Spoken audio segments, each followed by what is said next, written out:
Hello children, today we shall start our chapter 23 and the name of the chapter is our rural governance. हमारा ग्रामीण शासन. Let's start. You must have read the story titled पंच परमेश्वर written by Munshi Premchand. आप कहानी पढ़ चुके हैं जिसका शीर्षक है पंच परमेश्वर जो कि मुंशी प्रेमचंद ने लिखी है. In this story, Algu Chaudhary and Juman Sheikh were fast friends who lived in a village.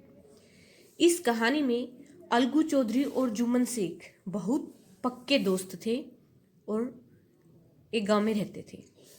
They strongly supported each other in every matter. ये दोनों एक दूसरे को हर मामले में सपोर्ट करते थे, एक दूसरे का साथ देते थे. Once it so happened that Juman Sheikh had some land dispute with his मौसी aunt. एक बार ऐसा हुआ कि जुम्मन शेख का कुछ जमीन पर विवाद हो गया अपनी मौसी के साथ.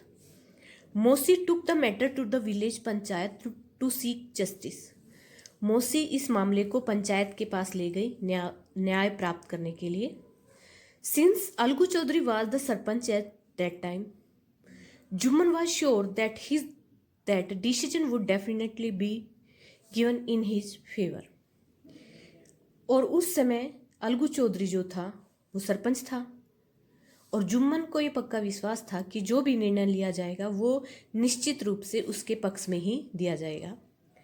After hearing both the sides and consulting other members, Algu Chaudhary the sarpanch order Jumman Sheikh to return mausi's land and pay her the compensation also. दोनों पक्षों को सुनने के बाद और दूसरे सदस्यों से परामर्श लेने के बाद अलगू चौधरी जो कि सरपंच था उसने जुम्मन शेख को आदेश दिया कि वो मौसी की ज़मीन उसे लौटा दे और उसे मुआवजा भी दे. The decision was unexpected for Jumman. ये जो निर्णय था वो जुम्मन ने सोचा ही नहीं था. It annoyed him so much that he decided to take revenge. इस निर्णय से वो इतना ज़्यादा नाराज हुआ कि उसने निर्णय लिया कि वो इसका जरूर बदला लेगा. After some time Algu Chaudhary got involved in a dispute with someone in the village. कुछ समय बाद अलगू चौधरी भी किसी विवाद में फंस गए गांव के ही किसी के साथ. The matter was taken to the panchayat. अब ये मामला भी पंचायत के पास गया था. By chance Jumman Sheikh was acting as sarpanch this time. अचानक से बाई चांस वहाँ पर भी जुम्मन शेख सरपंच के रूप में ही काम कर रहा था. He thought it to be a golden opportunity to take revenge. अब जुम्मन शेख ने सोचा कि ये उसके लिए सुनहरा अवसर है बदला लेने का. On the final day after hearing both the parties, the sarpanch had to take a decision. 5वें दिन दोनों पक्षों को सुनने के बाद, दोनों पार्टी की बातों को सुनने के बाद सरपंच को निर्णय लेना था.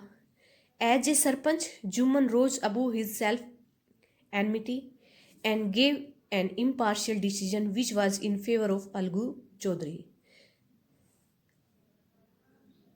सरपंच जो कि जुम्मन शेख था वो अपनी जो खुद की जो शत्रुता थी अलगू चौधरी के साथ उससे ऊपर उठ गया. मतलब उसने अपनी शत्रुता के बारे में बिल्कुल नहीं सोचा और एक निष्पक्ष निर्णय दिया जो कि अलगू चौधरी के पक्ष में था. In olden days the decision of the panchayat was considered to be supreme and could not be changed. पुराने दिनों में जो पंचायत का निर्णय होता था वो सबसे बड़ा निर्णय होता था और उसे कोई भी नहीं बदल सकता था.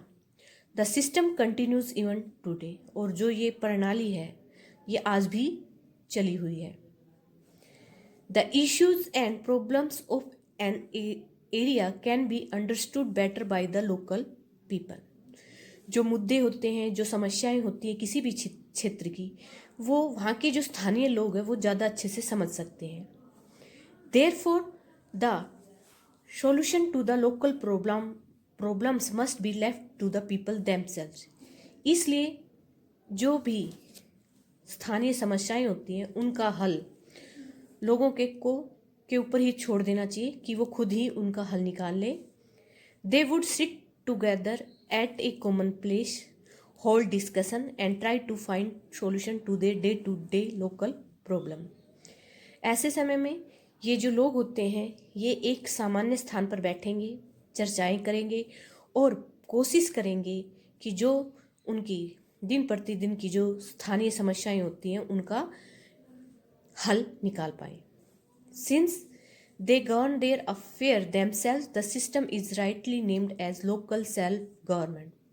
क्योंकि ये अपने मामले खुद ही सुलझाते हैं, खुद ही अपने मामलों की देखरेख करते हैं, इसलिए इस प्रणाली को सही तरीके से ही नाम दिया गया है स्थानीय स्वशासन, लोकल सेल्फ गवर्नमेंट।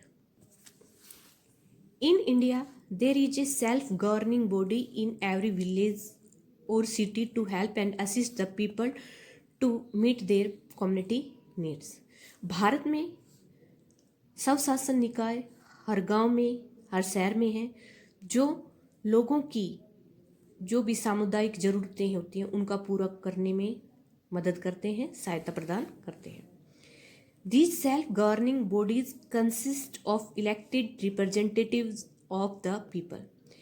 इन स्वशासन निकायों के अंदर शामिल किए जाते हैं लोगों के चुने हुए प्रतिनिधि।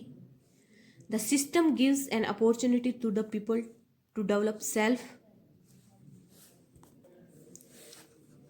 self-reliance, initiative, power of decision making and participation in the democratic process of the government। ये जो प्रणाली है ये लोगों को एक अवसर प्रदान करती है कि वो आत्मनिर्भरता विकसित करें, पहलकदमी, सबसे आगे रहने की शुरुआत करें और निर्णय लेने की और लोकतांत्रिक जो प्रक्रिया है सरकार की उसमें भाग लेने की, ये सारी चीज़ें ये प्रणाली लोगों में विकसित करती है। The system also lessons the burden of the state governments. ये जो प्रणाली है ये राज्य सरकारें जो होती हैं उनका बोझ भी कम करती है। Let us study about the governance of rural India which comprises of more than 2,05,000 villages. आओ अब हम अध्ययन करते हैं भारत का जो ग्रामीण शासन है उसके बारे में, जो कि 2.5 लाख गाँवों से बना हुआ है, यानी लगभग 2,50,000 गाँव हैं इंडिया में, और उनका कैसे स्वशासन चलता है वो हम यहाँ पर जानेंगे। Self governing bodies in rural areas. स्वशासन निकाय ग्रामीण क्षेत्रों में। In rural areas there are 3 levels of self governing bodies. ग्रामीण क्षेत्रों में 3 स्तर के स्थानीय स्वशासन निकाय हैं। A number gram panchayat at the village level. गांव के स्तर पर तो होती है ग्राम पंचायत, ब्लॉक समिति और पंचायत समिति एट ब्लॉक लेवल, और ब्लॉक स्तर पे होती है पंचायत समिति या फिर ब्लॉक समिति। सी जिला परिषद और जिला panchayat at the district level, और जिले स्तर पर जिला परिषद या फिर जिला पंचायत होती है। This 3 tier system is called Panchayati Raj system. ये त्रिस्तरीय जो प्रणाली है उसको हम पंचायती राज सिस्टम कहते हैं, पंचायती राज प्रणाली कहते हैं। अब आता है हमारा ये do you know the gram panchayat is the oldest system of local self government in India. ग्राम पंचायत सबसे पुरानी प्रणाली है स्थानीय स्वशासन जो भारत में होता है उसकी। The word panchayat means assembly आयात of 5 panch. It is there since Vedic age. Panchayat शब्द का अर्थ होता है असेंबली, संघ, और इसमें 5 पंच होते हैं। It is there since Vedic as, और ये यहाँ पर हमारे भारत में वैदिक युग से ही प्रचलित है। फर्स्ट हम करते हैं ग्राम panchayat. There is a gram panchayat in every village. हर गांव में एक ग्राम पंचायत होती है। In case of very small villages there is a common और combined panchayat for 2 or 3 villages. बहुत से छोटे गांवों में